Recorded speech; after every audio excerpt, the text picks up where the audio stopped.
Bienvenue sur la chaîne de l'église SOS Lyon. Nous espérons que ce message te parlera, t'encouragera et sera une bénédiction pour ta vie. Très bonne écoute. Quand Jésus a faim. Vous savez que Jésus a eu faim quand il était sur la terre.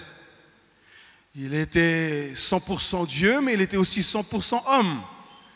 Et comme vous, il avait un estomac. Et parfois, il avait faim. Même tous les jours, il avait faim. Et là, il nous a donné l'information que Jésus avait faim. Donc, s'il nous est dit que Jésus avait faim, c'est vraiment qu'il avait faim. Et ce n'était peut-être pas une faim ordinaire. Jésus avait faim. Et dans cette histoire, alors qu'il a faim, il voit de loin, il est avec ses disciples, il voit de loin un arbre fruitier. Il voit un figuier. Il voit cet arbre de loin qui semble de loin porter du fruit. Alors, qu'est-ce qu'il fait? Puisqu'il a faim, il va s'approcher de l'arbre. Comme vous auriez fait probablement. J'ai faim, je vois un arbre qui semble porter du fruit. Il s'approche de cet arbre et puis là, déception. Grande déception puisqu'il n'y a que des feuilles. Il n'y a que des feuilles sur cet arbre. Il n'y a aucun fruit.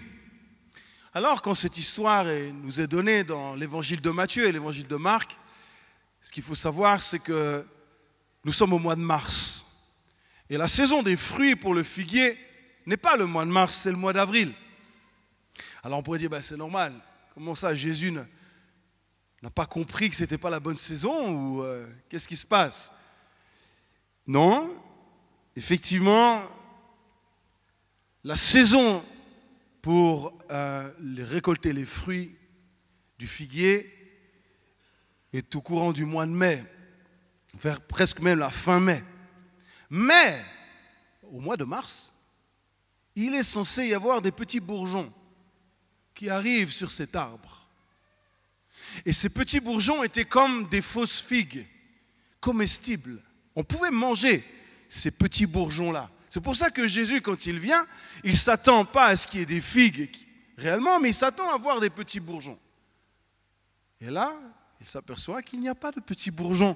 Pourtant, il y a des feuilles. Ça indique qu'il devrait y avoir des petits bourgeons, mais il n'en est pas ainsi. Il n'y a pas de bourgeons sur cet arbre. La conclusion de tout cela, c'est que cet arbre, ce figuier, il est stérile. Il ne porte pas de fruits. Il devrait porter du fruit, mais il n'en porte pas. C'est un arbre stérile. Et dans Marc chapitre 11, verset 14, Jésus prend la parole et il dit que jamais personne ne mange de ton fruit. Vous avez vu ce qui a marqué après? Et ses disciples l'entendirent. Notez bien ce détail dans un coin de votre tête, nous allons y retourner dans quelques instants. Et ses disciples l'entendirent. Jésus s'adresse à cet arbre comme si presque il était une personne. Il va comme personnifier cet arbre.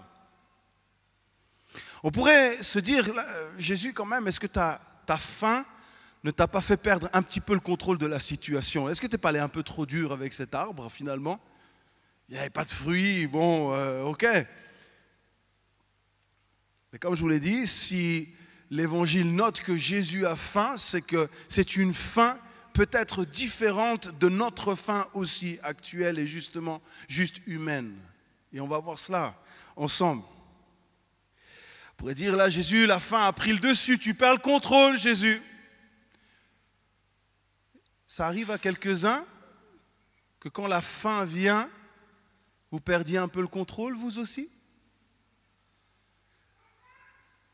Moi, j'ai découvert ça il y a quelques années. Surtout quand ma femme est tombée enceinte aussi.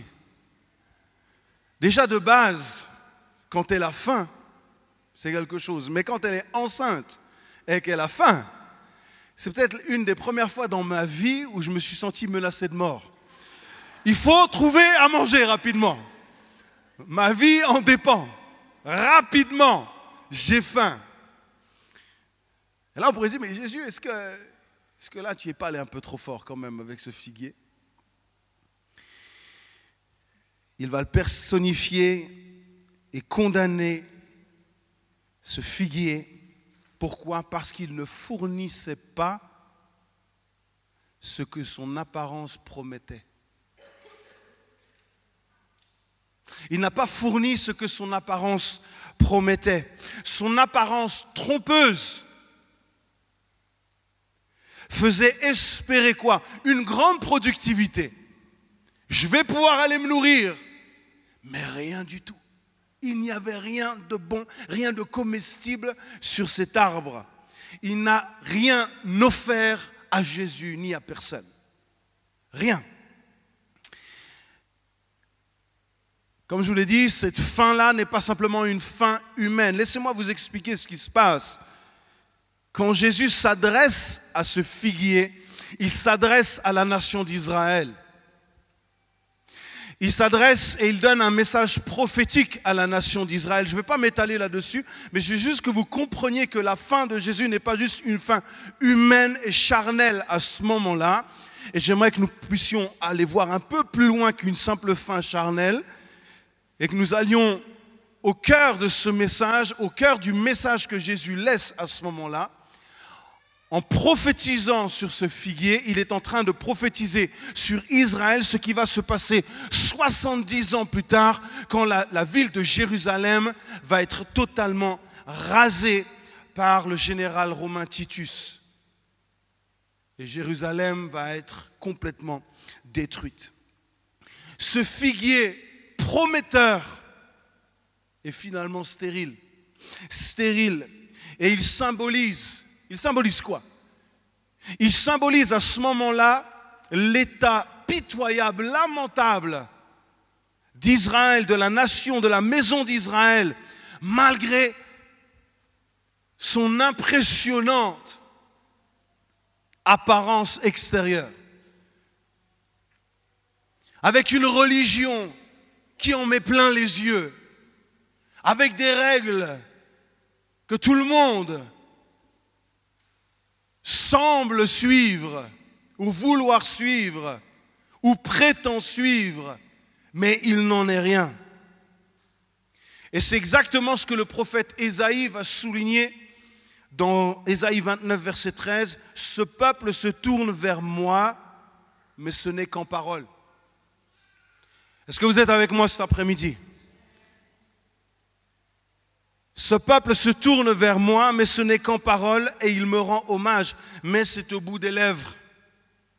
Car au fond de son cœur, il est bien loin de moi, et la vénération qu'il me témoigne n'est faite que de règles que des hommes lui ont enseignées. Voilà l'état du figuier.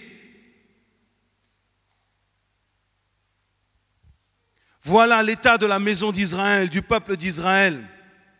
Il va trouver beaucoup de feuilles devant ce figuier. Image de ce qu'on peut dire avec nos lèvres, ce qu'on peut chanter du bout des lèvres, ce qu'on peut déclarer du bout des lèvres, mais il ne trouve aucun fruit. Il n'y a pas de fruit, il n'y a pas de contenance, il n'y a rien qui a poussé, il n'y a rien qui a germé, il n'y a que de l'apparence. Juste avant ce passage-là, Jésus entre dans Jérusalem. Sur le dos d'un petit ânon, il rentre à Jérusalem, et là, on sait comment Jésus a été accueilli. Hosanna! Tout le monde chante. Hosanna! Hosanna! Ces mêmes Hosanna vont se transformer en crucifie-le, qu'il soit crucifié, à mort, condamné. Ces mêmes Hosanna vont être ceux qui vont lui cracher au visage. C'est de l'apparence, c'est du feuillage, ça fait du bruit, mais ça ne porte pas de fruit. le figuier ne porte aucun fruit. Le peuple était stérile, beaucoup de paroles, mais pas de fruits. Jésus avait faim. Mais de quoi Jésus avait faim, les amis? De quoi Jésus avait faim à ce moment-là? Est-ce qu'il avait simplement envie de manger des fruits? Non, Jésus avait faim de voir enfin le peuple d'Israël embrasser les promesses que Dieu avait faites sur Israël. Il avait faim de voir son peuple entrer réellement dans cette destinée. Voilà la fin de Jésus. Voilà pourquoi Jésus est venu, pour que nous puissions embrasser les promesses que Dieu avait faites et a préparées d'avance pour nous. Jésus a faim de cela. D'ailleurs, il dira, ma seule nourriture est de faire la volonté du Père. Cette faim-là n'est pas une faim humaine, c'est une faim qui vient de l'Esprit de Dieu. Ma question cet après-midi, as-tu faim? Ne réponds pas. Réponds dans ton cœur, est-ce que j'ai faim réellement?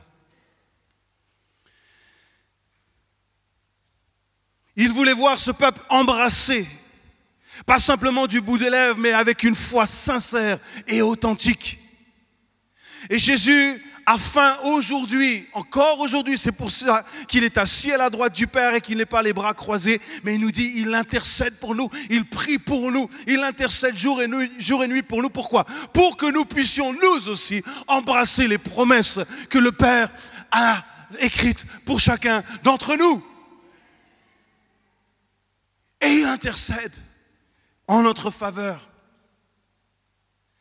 Embrasser, je dis bien embrasser.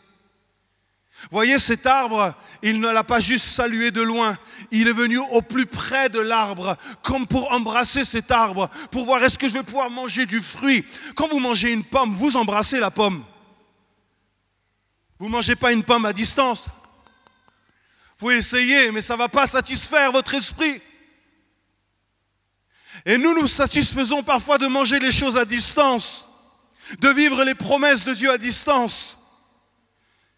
Jésus vient pour voir s'il y a du fruit, jusqu'à ce que nous puissions embrasser ces promesses, que nous puissions nous aussi être de ceux qui voulons embrasser. Embrasser,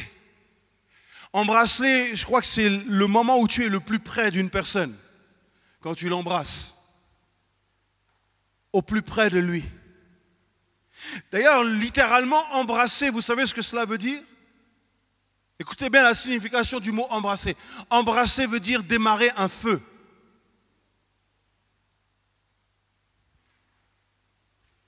Démarrer un feu.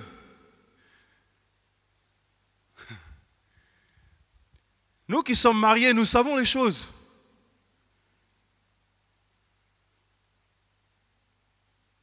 Quand on s'embrasse, quand on embrasse la personne que nous aimons, il y a un feu qui démarre.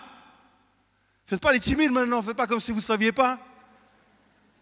Vous savez très bien que ça commence comme ça.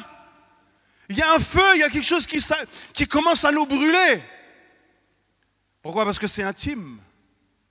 De la même manière, Jésus veut que nous puissions embrasser les promesses de son Père pour que le feu du Saint-Esprit nous consume.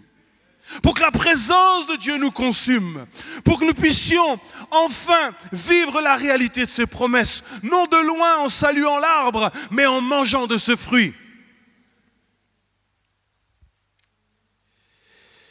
Il n'y a pas de faux semblant quand on embrasse les promesses de Dieu. C'est vrai, c'est authentique, c'est pur, c'est sincère. Mes amis, je n'ai aucun intérêt à prêcher ce message si derrière ce message, si derrière ces mots et derrière cette parole de Jésus-Christ, nous ne nous engageons pas à venir encore plus proche de Jésus. Cette année, c'est un appel à venir au plus proche de notre Jésus. De nous embrasser, d'embrasser ses promesses, d'embrasser sa parole, d'embrasser sa présence, de vivre sa présence, afin que notre vie s'embrase et se consume par sa présence, c'est la présence de son esprit en nous. Jésus maudit ce figuier et il s'en va. Mais quand on continue la lecture, il nous est dit que le lendemain, il repasse devant le figuier avec ses disciples. Je pense que rien n'est laissé au hasard avec Jésus. Jésus aurait pu prendre 1000 autres itinéraires, mais il va faire volontairement en sorte qu'il repasse devant ce figuier. Et quand il repasse devant ce figuier, Pierre lui dit « Rabbi », ce qui veut dire maître, « Maître, le figuier que tu as maudit hier est séché jusqu'à la racine. Il est mort. » En quelque sorte, Pierre est en train de lui dire, mais comment tu as fait ça? Explique-nous, c'est incroyable. Et quand j'ai lu ce texte il y a quelques jours, ça m'a interpellé parce que on aurait pu attendre de Jésus 1001 explications. De dire, tu vois, il faut que tu fasses ci, il faut que tu fasses ça, tu sais, ce genre de truc. Tu comprendras plus tard, c'est avec l'expérience que ça vient. Ne pense pas qu'en étant disciple de quelques mois, tu vas y arriver toi aussi. Il faudra du temps et des années, fils. Non, il n'y a pas ce discours-là de la part de Jésus. Qu'est-ce que Jésus répond à Pierre à ce moment-là? C'est extraordinaire ce qu'il va lui répondre. Lisons ensemble.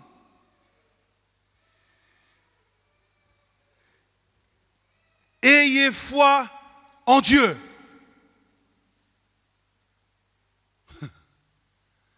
Je sais, vous vous dites, c'est tout. Et moi, je me suis dit, c'est tout, effectivement, c'est tout. Pour sécher un figuier, c'est tout ce qu'il me faut, la foi en Dieu. J'ai l'impression que j'ai la foi, mais je n'ai jamais séché un figuier.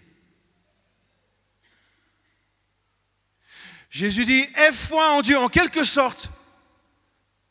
C'est à toi de le faire maintenant. Aie foi en Dieu quand? La semaine prochaine? Maintenant. Pierre, aie foi maintenant en Dieu. Aie foi en Dieu, ce que tu as vu, tu vas le faire aussi. Et tu vas te mettre maintenant à le faire. Pas demain, pas après-demain. Maintenant, toi aussi, tu vas pouvoir le faire. J'aimerais nous donner un défi aujourd'hui. Écoutez-moi bien, j'en vois certains qui piquent du nez, je sais, il fait chaud.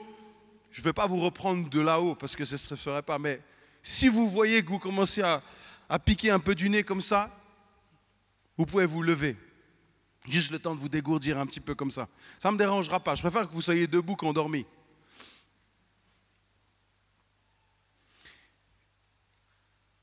J'aimerais vous donner un défi. Jésus est repassé devant ce figuier. Pourquoi? Pour identifier ce figuier comme mort. Dans votre vie, dans ma vie, il y a des figuiers qui doivent mourir.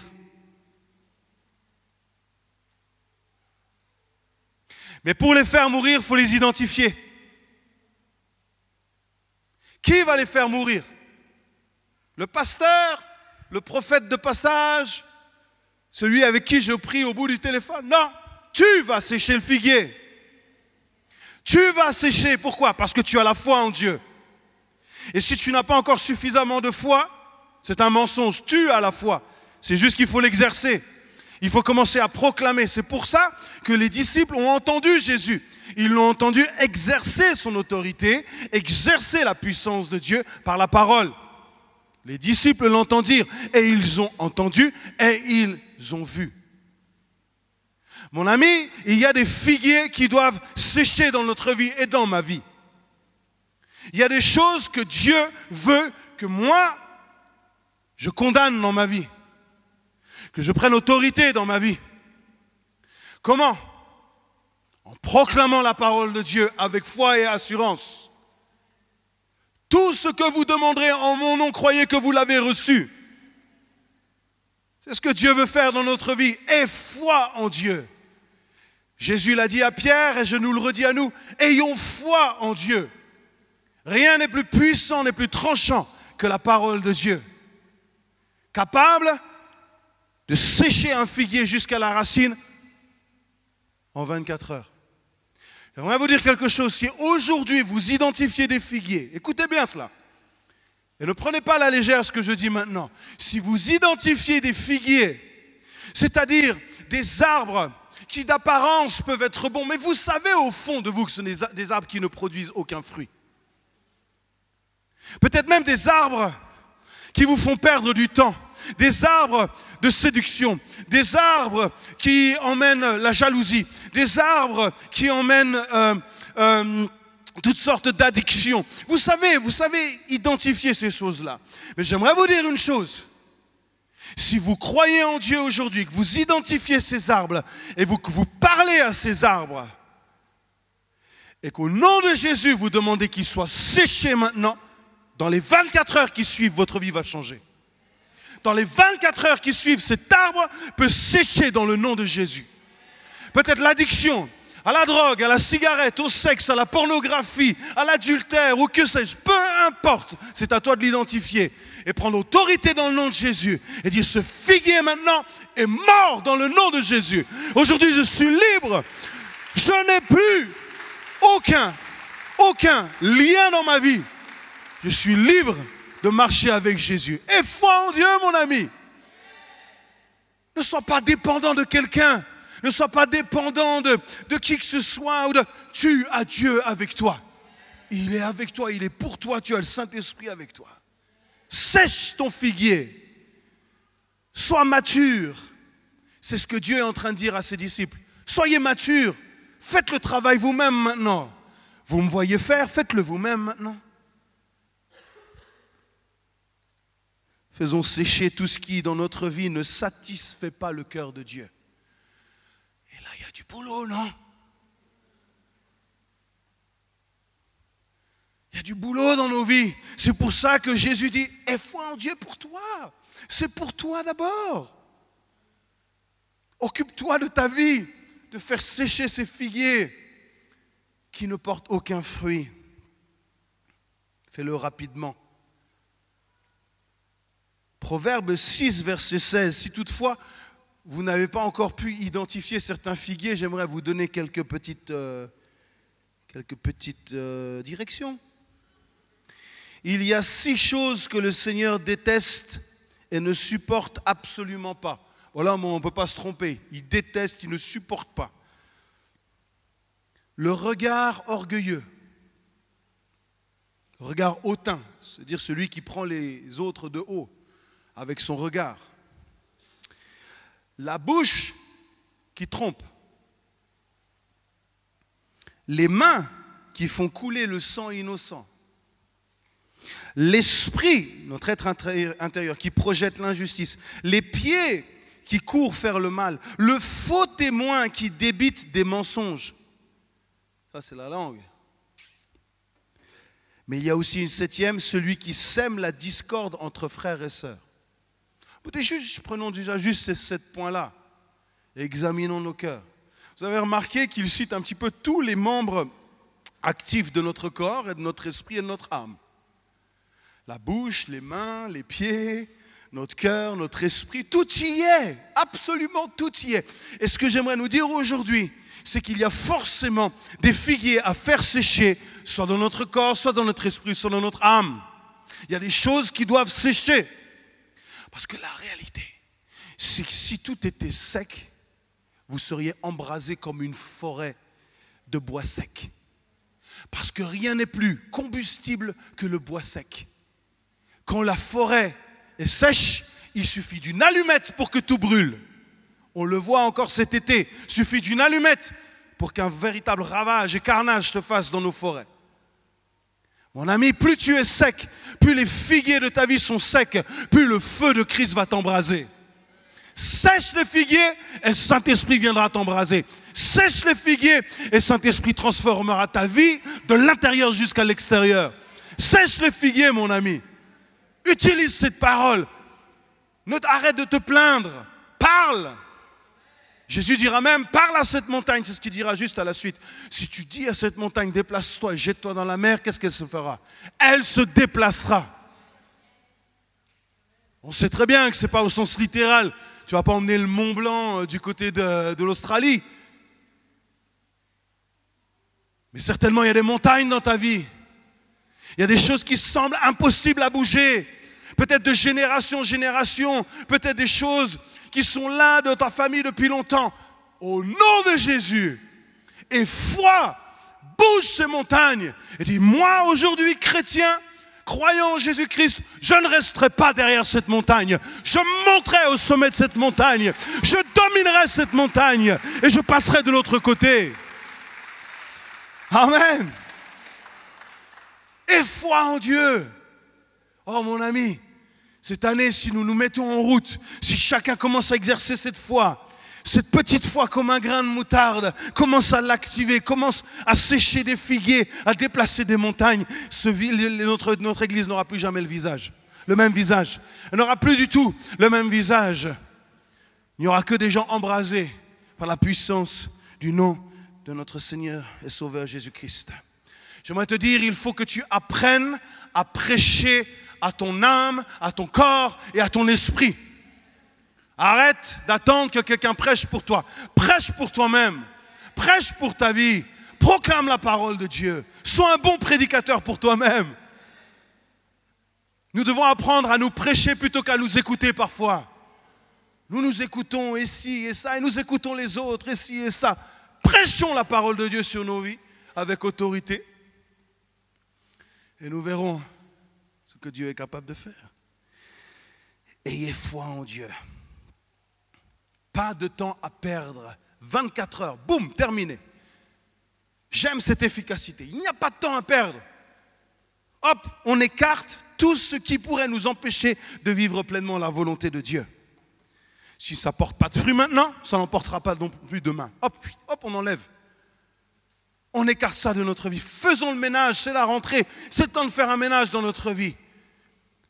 Tout ce qui nous distrait, tout ce qui nous lie, tout ce qui nous attache, tout ce qui nous écarte, tout ce qui nous fait bifurquer, ce qui nous emmène un peu plus loin de la volonté de Dieu. Soyons radicaux avec ça. Ne jouons pas avec cela, ça ne porte pas de fruits. Ne soyons pas dupes. Ne soyons pas soumis à cette séduction. Peut-être qu'un jour ça portera du fruit. Non, ça ne porte pas de fruits. Coupe. Terminé. Pourquoi il faut sécher? Pour éviter d'y retourner. Une fois qu'il est mort, tu ne reviens plus. Il est mort. Il n'y a plus de distraction possible. C'est terminé, c'est fini. Je ne reviens plus là-dessus. C'est terminé.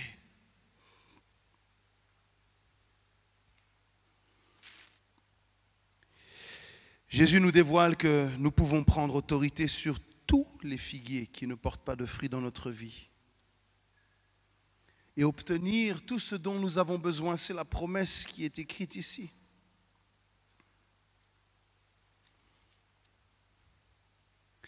Tout ce que vous demanderez en mon nom, je vous l'accorderai. C'est-à-dire tout ce qui est dans la volonté de Dieu vous sera accordé. Tout, absolument tout. C'est pour ça que vous pouvez proclamer, déclarer avec autorité. Croyez que vous l'avez déjà reçu. Parce que ce sont les promesses que Dieu nous a données si nous croyons dans notre cœur. Et Jésus veut nous voir vivre la réalité de cette puissance. Ma prière, c'est que chacun d'entre nous puisse expérimenter la puissance de Dieu dans sa propre vie. Comment? Parce que je vais prier pour toi? Non, parce que tu vas exercer l'autorité toi-même sur ta vie. Parce que tu vas prendre l'autorité toi-même, tu vas utiliser l'autorité que tu as en tant que fils de Dieu, en tant que fille de Dieu, pour entrer dans les projets que Dieu a pour toi.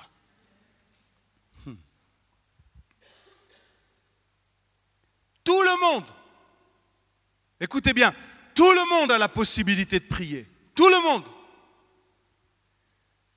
Et Jésus nous appelle tous à prier. C'est un choix. C'est une priorité. C'est même une fin que nous devons avoir.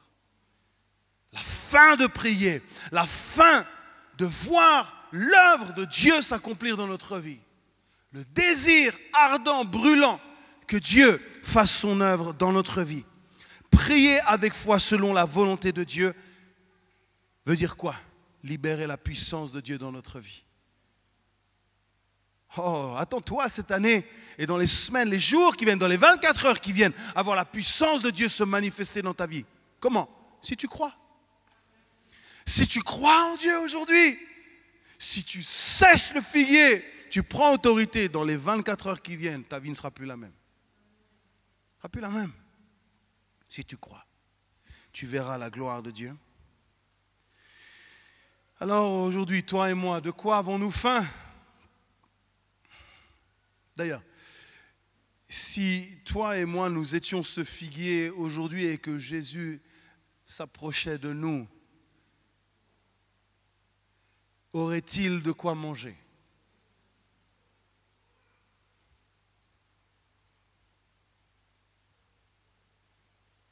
Trouverait-il la foi nécessaire?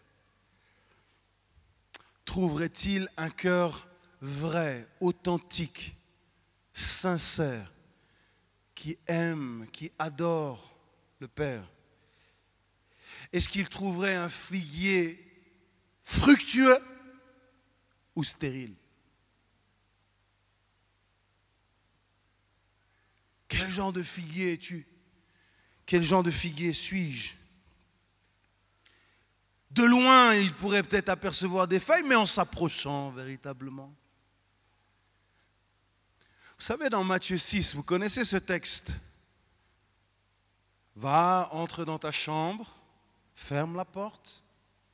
Qu'est-ce qui est dit? Il est dit que le Père qui est là dans le secret, vous connaissez le texte? Là, le Père qui est dans le secret te voit. Vous avez remarqué qu'il n'a pas dit « il t'entend ».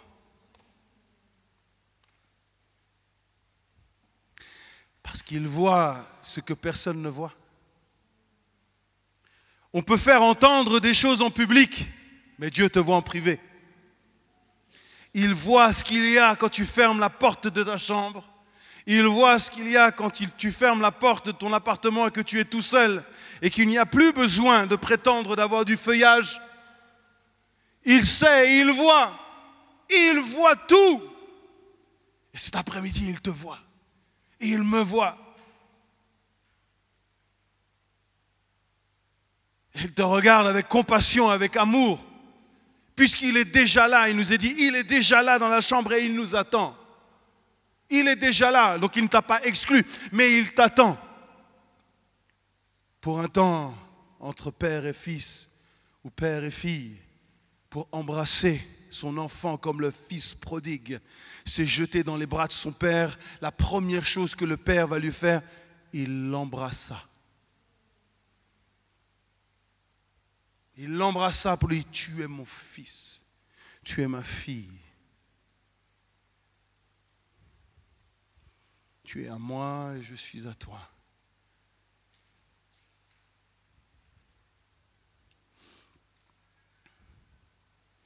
Ceux qui rejettent, malheureusement, Christ se dessèchent et continueront à être desséchés et mourront. Ceux qui s'abreuvent des promesses de Dieu vivront en abondance. Et ils porteront beaucoup de fruits. La Bible dit qu'on reconnaît un arbre à ses feuilles, à ses fruits. On peut avoir un beau feuillage, on peut cacher beaucoup de choses. Mais Jésus va voir véritablement s'il y a du fruit. Et nous serons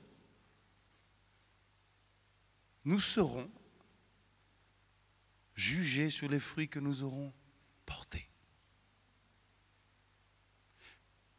Qu'est-ce que nous aurons fait de tout ce que Dieu nous a donné, de toutes ces promesses que nous avons reçues, de toutes ces paroles, de tous ces enseignements que vous avez reçus, peut-être par milliers depuis que vous êtes chrétiens maintenant, peut-être même par dizaines de milliers maintenant. Qu'as-tu fait de tout cela? Est-ce que Jésus va trouver un cœur animé, embrasé, passionné par les promesses de Dieu, consumé par le désir de le suivre?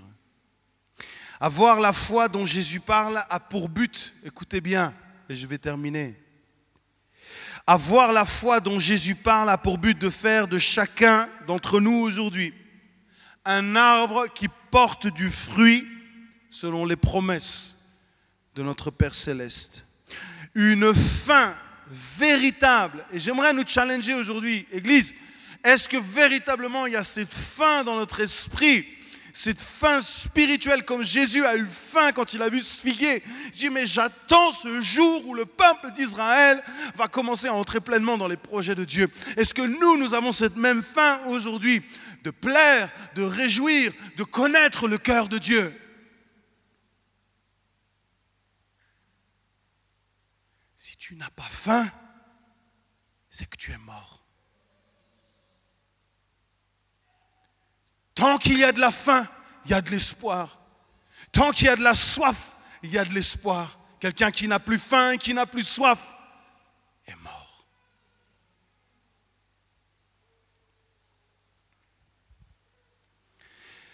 Une personne qui a faim, faim de Dieu, écoutez bien, c'est ce que Jésus dira, est une personne qui prie. Ta véritable faim se voit à ta vie de prière. Tu peux croire que tu as une belle vie spirituelle parce que tu penses avoir un beau feuillage, mais ta vraie vie spirituelle est définie par ta vie de prière. C'est ce que Jésus dira. Et foi en Dieu, prie. Première chose, prie. Prie ton Père qui est dans le ciel. Prie, ordonne aux montagnes. Prie. Ta vraie vie spirituelle est là. Dans la prière, dans l'intimité avec Dieu, dans ce dialogue, dans cette recherche, dans cette faim. Tu n'as pas envie de prier? Prie. Tu n'as pas envie de prier? Prie jusqu'à ce que tu aies envie de prier. Prie, c'est le seul moyen d'être embrasé par Christ et par le Saint-Esprit. Prier. Faire taire notre chair, nos désirs charnels pour laisser l'Esprit de Dieu nous conduire. Entoure-toi. Écoute bien, ça c'est un conseil que j'aimerais te donner cette année. Entoure-toi de gens qui prient et non de gens qui parlent. Allô, vous êtes là?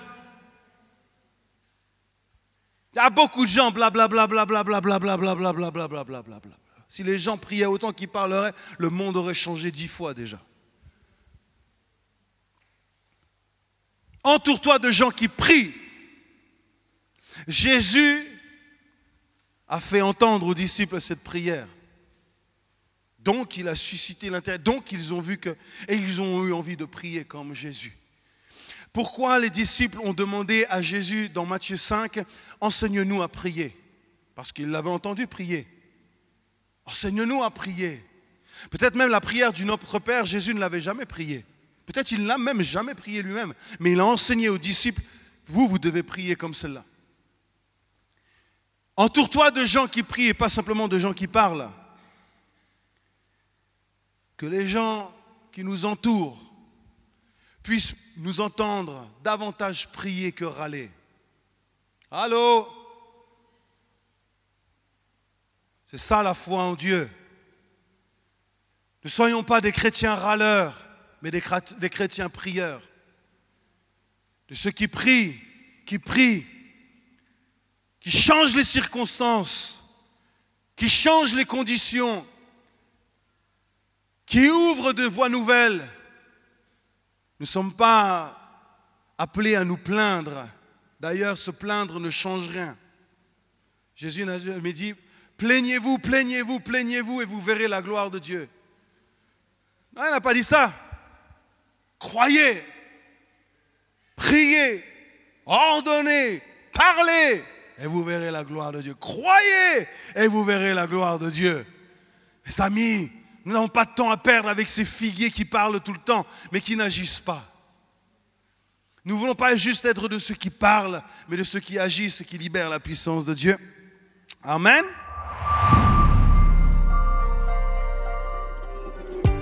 Merci d'avoir pris le temps d'écouter ce message. Si tu n'as pas encore d'église, rejoins-nous et toutes les informations sont disponibles sur notre site internet églisesoslyon.com. À bientôt.